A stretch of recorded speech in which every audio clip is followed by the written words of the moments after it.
Alright my dear students, इस lecture में हम डिस्कस करेंगे अबाउट द ट्यूबरकुलोसिस। ट्यूबरकुलोसिस के बारे में मैं आपको सबसे पहले बताना चाहता हूँ कि ये टॉपिक ना सिर्फ आपके एग्ज़ाम के लिए इम्पोर्टेंट बल्कि हाई यील्ड है, यह आपकी प्रोफेशनल लाइफ में भी बहुत काम आएगा। तो हम कोशिश करेंगे कि इस टॉपिक की बेसिक अंडरस्टैंडिंग को मज़ीद बेहतर बनाएं, सिंप्लीफाई करें ताकि आपके कॉन्सेप्ट्स क्लियर हों और आप अपने एग्ज़ाम में बेटर परफॉर्म करें। तो इस टॉपिक को डिटेल में डिस्कस करने से पहले जो रेस्पिरेटरी इन्फेक्शंस का एक चैप्टर है उसमें उनमें जो टॉपिक हैं उनकी जो एग्ज़ाम रिलेटेड इम्पोर्टेंस है उसके बारे में मैं आपको बता दूं कि रेस्पिरेटरी इन्फेक्शंस में एक्यूट ब्रोंकाइटिस है, निमोनिया है, न्यूमोसिस्टिस निमोनिया, ट्यूबरकुलोसिस और लंग एब्सेस है।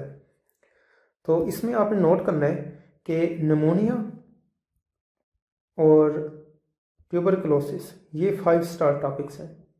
ठीक है, 5 स्टार टॉपिक्स का मतलब ये है कि ये मोस्ट हाई यील्ड टॉपिक्स हैं आपके एग्जाम के लिए इन दीज रेस्पिरेटरी इन्फेक्शंस, और आपने at least 4 to 5 times in topic को कवर करना है बिफोर एग्जाम। तो ये इनकी एग्जाम रिलेटेड इंपॉर्टेंस का मतलब है। तो ये 5 स्टार टॉपिक्स हैं, इनको आपने अच्छे से कवर करना है। तो डियर स्टूडेंट्स, हम डिस्कस करते हैं अबाउट द ट्यूबरकुलोसिस। तो सबसे पहले मैं आपको ओवरव्यू देता हूँ कि ट्यूबरकुलोसिस में हम क्या डिस्कस करने जा रहे हैं। ट्यूबरकुलोसिस के, जिसको सिंपली हम टीबी कहते हैं, इंट्रोडक्शन के बाद हम इसकी पैथोफिजियोलॉजी और पैथोजेनेसिस को डिस्कस करेंगे, जिसमें हम डिस्कस करेंगे कि ये इन्फेक्शन कैसे स्प्रेड करता है। इसमें फिर हम डिस्कस करेंगे इसकी टाइप्स, जिसमें हम डिस्कस करेंगे अबाउट दी प्राइमरी ट्यूबरकुलोसिस, फिर हम लेटेंट ट्यूबरकुलोसिस को डिस्कस करेंगे, फिर हम डिस्कस करेंगे सेकेंडरी टीबी और मिलियर टीबी को भी डिस्कस करेंगे। इसके बाद हम इसके क्लिनिकल फीचर्स को डिस्कस करेंगे, कॉम्प्लिकेशंस को डिस्कस करेंगे, फिर डायग्नोसिस और एट द एंड हम डिस्कस करेंगे अबाउट द ट्रीटमेंट, उसमें कौन सी ड्रग्स यूज़ होते हैं, उनके साइड इफ़ेक्ट्स, उनकी जो इंपॉर्टेंट पॉइंट्स हो सकते हैं आपके एग्जाम के लिए, उन सब चीज़ों को डिस्कस करेंगे हम इस टॉपिक में। So let's begin our discussion on tuberculosis. Tuberculosis की जो बेसिक चीज़ें हैं उसके बारे में डिस्कस करते हैं कि जो ट्यूबरकुलोसिस है it is caused by organism Mycobacterium tuberculosis. सबसे पहले आपको ये चीज़ पता होनी चाहिए कि कौन सा ऑर्गेनिज्म काज करता है, दैट इज़ माइकोबैक्टीरियम ट्यूबरकुलोसिस। अब इस टॉपिक को मज़ीद डिटेल में डिस्कस करने से पहले जो माइकोबैक्टीरियम ट्यूबरकुलोसिस है इससे रिलेटेड जो बेसिक चीज़ें हैं उनको डिस्कस कर लेते हैं, जो आपके एग्ज़ाम के लिए इम्पोर्टेंट भी हो सकती हैं। तो बेसिकली जैसा कि आप इसको देख सकते हैं, ये सिलेंड्रिकल शक्ल है इसकी। ठीक है, इसकी शेप जो है सिलेंड्रिकल है और रॉड शेप है। तो ये बेसिकली क्या होते हैं, ये cylinder rod shaped gram positive bacteria होते हैं। ठीक है, they are cylindrical rod shaped gram positive bacteria. दूसरा इनका फीचर आपको पता होना चाहिए कि ये स्ट्रिक्ट एरोब्स हैं। ठीक है, चूँकि ये स्ट्रिक्ट एरोब्स हैं तो ये उस एरिया में ज़्यादा पाए जाएंगे और सब बेटर सर्वाइव करेंगे जहाँ पे ऑक्सीजन ज़्यादा होगी। और लंग्स में ज़्यादा ऑक्सीजन कहाँ पे होती है, अपर लोब्स में। तो ये कहाँ पे पाए जाएंगे या कहाँ पे ये बेटर प्रोलिफरेट करेंगे, अपर लोब्स ऑफ द लंग्स। ये स्ट्रिक्ट एरोब्स हैं।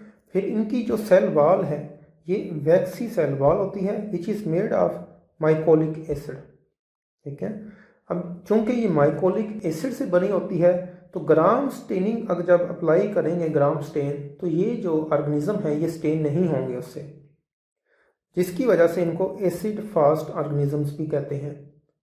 तो इनको देखने के लिए हम कौन सा स्टेन यूज़ करते हैं, ज़ील नेल्सन स्टेन यूज़ करते हैं। जब ये स्टेन अप्लाई करेंगे तो उसके बाद क्या होगा कि जो माइकोबैक्टीरियम ट्यूबरकुलोसिस के ऑर्गेनिज्म होंगे they will get this bright red colour. ठीक है, ब्राइट रेड कलर इनको मिलेगा। तो कौन सा स्टेन यूज़ करते हैं, ज़ील नेल्सन स्टेन। फिर दूसरा फीचर आपको पता होना चाहिए कि इनकी जो सेल वॉल होती है, जिसमें आपको बता दी है कि माइकोलिक एसिड से बनी होती है, और इनकी जो सरफेस होती है वो ड्राई होती है। ठीक है, इनकी वॉल और सरफेस जो है वो ड्राई होती है, जिसकी वजह से ये डिफरेंट एंटीबायोटिक्स को रेजिस्ट करते हैं और ये ड्राई सरफेसेस पे सर्वाइव कर सकते हैं इवन फॉर मंथ्स। ये बेसिक फीचर्स हैं, करेक्टरिस्टिक फीचर्स हैं अबाउट दी माइकोबैक्टीरियम ट्यूबरकुलोसिस। तो इनके बारे में आपको पता होना चाहिए। तो जो एग्जाम से रिलेटेड इंपॉर्टेंट हो सकते हैं वो हमने डिस्कस कर लिए हैं। ओके डियर स्टूडेंट्स, अब हम डिस्कस करेंगे about the pathogenesis of tuberculosis. अब हम डिस्कस करेंगे कि माइक्रो ऑर्गेनिज्म माइकोबैक्टीरियम ट्यूबरकुलोसिस ये कैसे हमारी बॉडी में एंटर होगा, कैसे ये इन्फेक्शन काज करेगा, इसकी जो पैथोजेनेसिस है उसको हम डिस्कस करेंगे। तो इसमें हम देखेंगे कि इसमें ग्रैनुलोमा कैसे बनता है, कौन से सेल्स इसमें अपना रोल प्ले करते हैं। फिर हम देखेंगे कि लैंगरहैंस जायंट सेल्स क्या हैं, वो कैसे डेवलप होते हैं। और फिर हम देखेंगे कि इसमें गोन कम्प्लेक्स और गोन फोकस ये क्या है और ये कैसे डेवलप होते हैं। So dear students, let's begin our discussion about primary tuberculosis. Primary tuberculosis basically क्या है, एक ड्रॉपलेट इन्फेक्शन है। कैसे ये डेवलप होता है इसको हम डिस्कस करते हैं। तो इस डायग्राम पे हम अप्रिशिएट करेंगे, इसकी मदद से हम समझने की कोशिश करेंगे कि कैसे ऑर्गेनिज्म जो है ये इन्फेक्ट करता है। बेसिकली हमें पता है कि जब भी कोई फॉरेन ऑब्जेक्ट आता है, ठीक है, वो अगर नोज़ या माउथ के थ्रू रेस्पिरेटरी ट्रैक में एंटर होता है तो यहाँ पे हमारे पास कुछ प्रोटेक्टिव मैकेनिज्म्स मौजूद होते हैं हमारे रेस्पिरेटरी ट्रैक में।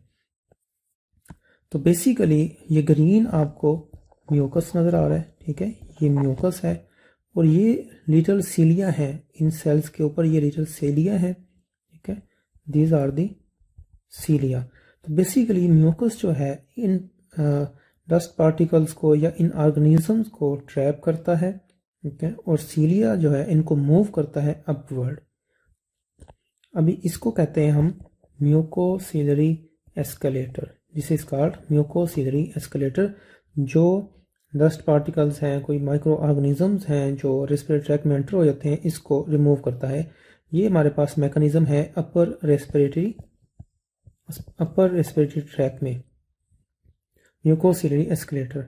अब ये जो म्यूकस में ट्रैप ऑर्गेनिजम्स हैं या कोई डस्ट पार्टिकल्स हैं, ये फिर कफिंग के थ्रू या फिर स्टोमक में एंटर हो जाते हैं, वहाँ पर उनकी डाइजेशन हो जाती है।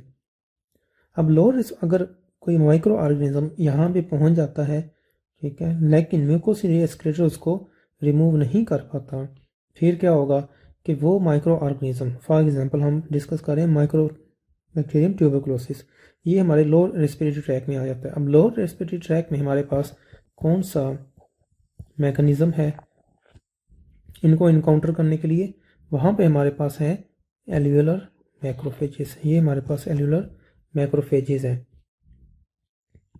तो नॉर्मली जब कोई ऑर्गेनिज्म एल्वियोलर मैक्रोफेजेस में आता है तो क्या होता है कि ये माइक्रो ऑर्गेनिज्म है, ये मैक्रोफेजेस हैं।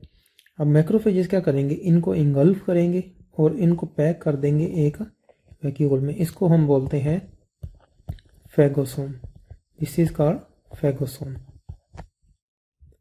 अब क्या होता है कि मैक्रोफेजेस में लाइसोसोम्स भी होते हैं। अब इन फैगोसोम की और लाइसोसोम की फ्यूजन हो जाती है, जिसके नतीजे में क्या होता है कि लाइसोसोम में मौजूद जो डिस्ट्रक्टिव एंजाइम्स होते हैं वो रिलीज होते हैं फैगोसोम में, और ये फिर इस ऑर्गेनिज्म को, माइक्रो ऑर्गेनिज्म को किल कर देते हैं। And this is the mechanism के लोअर रेस्पिरेटरी ट्रैक में कैसे माइक्रो ऑर्गेनिज्म जो है वो रिमूव होते हैं। लेकिन माइकोबैक्टीरियम ट्यूबरकुलोसिस जो है, इसमें ऐसे मैकेनिज्म्स मौजूद हैं जो एल्वियोलर मैक्रोफेजेस में, एक तो ये अपर रेस्पिरेटरी ट्रैक में म्यूकोसिलरी एस्केलेटर में ट्रैप नहीं होंगे, ये लोअर रेस्पिरेटरी ट्रैक में एंटर हो जाएंगे। वहाँ पे फिर एल्वियोलर मैक्रोफेजेस भी इनको डिस्ट्रॉय नहीं कर सकेंगे। बेसिकली क्या होता है कि कोई इन्फेक्टेड इंडिविजुअल है, ठीक है, इन्फेक्टेड इंडिविजुअल है जो टीबी इन्फेक्टेड पेशेंट है। अब उसकी सिक्रीशंस में ये ऑर्गेनिज्म जो है वो मौजूद होते हैं उनकी सिक्रीशंस में। अब वो उनको कफ करते हैं, ठीक है, फॉर एग्जांपल कफ करते हैं या स्नीज करते हैं, तो उसके नतीजे में क्या होता है कि ये ऑर्गेनिज्म फिर एयर में एंटर हो जाते हैं, वहाँ पे एयरोसोलाइज्ड रहते हैं, यानी एयर में मौजूद रहते हैं, और ये दूसरे हेल्दी इंडिविजुअल में जब वो इनहेल कर जाते हैं तो फिर ये रेस्पिरेटरी ट्रैक में एंटर होता है, ठीक है। माइकोबैक्टीरियम ट्यूबरकुलोसिस रेस्पिरेटरी ट्रैक में एंटर होगा, हेल्दी इंडिविजुअल के रेस्पिरेटरी ट्रैक में ये इस तरह एंटर होता है। वहाँ पे म्यूकोस रीएस्केलेटर इसको नहीं रोक सकेगा। फिर ये एंटर हो जाएंगे लोअर रेस्पिरेटरी ट्रैक में, वहाँ पे फिर एल्यूलर माइक्रोफेजेस हैं। अब एल्यूलर माइक्रोफेजेस जब इनको इंगल्फ करेंगे, ठीक है, ये टीबी को इंगल्फ कर लिया इसने, फैगोसोम बन गया है। लेकिन यहाँ पे क्या होता है, यहाँ पे जो माइकोबैक्टीरियम ट्यूबरकुलोसिस है इसकी सरफेस पे एक प्रोटीन मौजूद होती है, दैट इज कॉल्ड सल्फाटाइड। ठीक है, सल्फाटाइड ग्लाइकोलिपिड सरफेस प्रोटीन होती है जो क्या करती है कि ये ऑर्गेनिज्म, यहाँ पे आप देख रहे हैं लिटिल पार्टिकल्स, ये ग्लाइकोलिपिड रिलीज करेंगे सल्फाटाइड, ये फैगोसोम और लाइसोसोम की फ्यूजन को इनहिबिट करता है। ये फ्यूजन को इनहिबिट करेगा। जब फ्यूजन इनहिबिट हो जाएगी तो लाइसोसोमल एंजाइम्स यहाँ पे रिलीज नहीं होंगे और इसको डिस्ट्रॉय नहीं कर सकेंगे। तो इस तरह ये माइकोबैक्टीरियम ट्यूबरकुलोसिस टीबी एल्यूलर मैक्रोफेजेस में सर्वाइव करेगा और यहाँ पे ये प्रोलिफरेट करेगा। जब यहाँ पे ये सर्वाइव करेगा और प्रोलिफरेट करेगा तो उसके नतीजे में इनिशियल इन्फेक्शन डेवलप होगा विद इन दी लंग्स में इनिशियल इन्फेक्शन डेवलप होगा जिसको हम बोलते हैं प्राइमरी ट्यूबरकुलोसिस।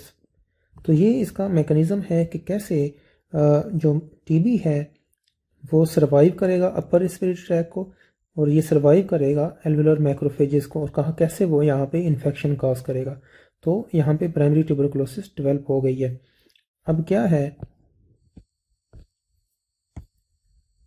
रीड करते हैं कि प्राइमरी ट्यूबरकुलोसिस जब डेवलप हो जाती है तो इस फेज में पेशेंट एसिम्टोमेटिक होते हैं। ठीक है, अगर सिम्टम्स होंगी तो माइल्ड फ्लू लाइक सिम्टम्स होंगी and they are unaware of the infection. This is called primary tuberculosis. तो प्राइमरी ट्यूबरकुलोसिस में क्या होगा कि ड्रॉपलेट इन्फेक्शन है, टीबी ड्रॉपलेट इन्फेक्शन है। हेल्दी इंडिविजुअल जब उनको इनहेल करेगा तो ये रेस्पिरेटरी ट्रैक में एंटर होंगे। ठीक है, टीबी रेस्पिरेटरी ट्रैक में एंटर होगा। जब ये लोअर रेस्पिरेटरी ट्रैक में जाएगा तो सल्फाटाइड प्रोटीन जो इसके ग्लाइकोलिपिड प्रोटीन है, सरफेस प्रोटीन है, ये फैगोसोम लाइसोसोम के फ्यूजन को इनहिबिट कर देगी, जिसकी वजह से ये वहाँ पे सर्वाइव करेगा और प्रोलिफरेट करेगा and it will cause localised infection within 1 week of exposure, that is called primary tuberculosis. और इसमें पेशेंट क्या होता है, यूजुअली एसिम्टोमेटिक होता है and they are unaware of the infection. अब क्या होगा कि जहाँ पे इन्फेक्शन डेवलप होगा, प्राइमरी इन्फेक्शन हमने डिस्कस किया था कि ये प्राइमरी ट्यूबरकुलोसिस डेवलप हो चुका है, यहाँ पे इन्फेक्शन है। अब इस इन्फेक्शन साइट पे ग्रैनुलोमा डेवलप होगा, लेकिन ग्रैनुलोमा डेवलप होने में थोड़ा टाइम लगता है, it takes around 3 weeks. Now after 3 weeks after the initial infection क्या होता है कि टीबी की सरफेस पे एक ग्लाइकोलिपिड प्रोटीन मौजूद होती है जिसको हम टीबी कॉड फैक्टर भी कहते हैं। इसको डिस्कस करते हैं।